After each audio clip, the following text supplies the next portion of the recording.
Hi friends, ஒரு மாதிரி big pass ஆடியன்ஸாக இருந்துட்டு வெளியில் வந்துட்டேன்.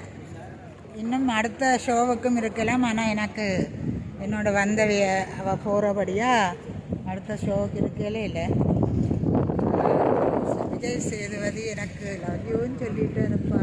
சரியா, அது வெறுதோ இல்லையோ ப்ரோமாவே, ஆனால் சொல்லிட்டார். அது உண்மை. சரியா, இதுதான் அந்த பிக் பாஸ் நடக்கிற ஷூட்டிங் ஏரியா. இந்தியாவில் பார்த்தீங்கன்னா அங்கால சீத்தாமல் ஷூட்டிங் நடக்கிற ஏரியா. இது எல்லாம் விஜய் டிவிൻ്റെ ஷூட்டிங் நடக்கிற ஏரியா. கிட்டத்தட்ட 200 பேர்கிட்ட ஆடியன்ஸ் வந்தாங்க. அதில் நான் முன்னுக்கும் இருந்திருக்கிறோம். பாருங்க, கடைசி பிக் பாஸுக்கு போகாட்டாலும் வயல்காட்டில் இறங்காட்டாலும் தாங்கி முன்வரிசையில் இருந்து பிக் பாஸை விஜய் சேதுபதியை பார்த்து விட்டு வந்து விட்டேன். ஓகே.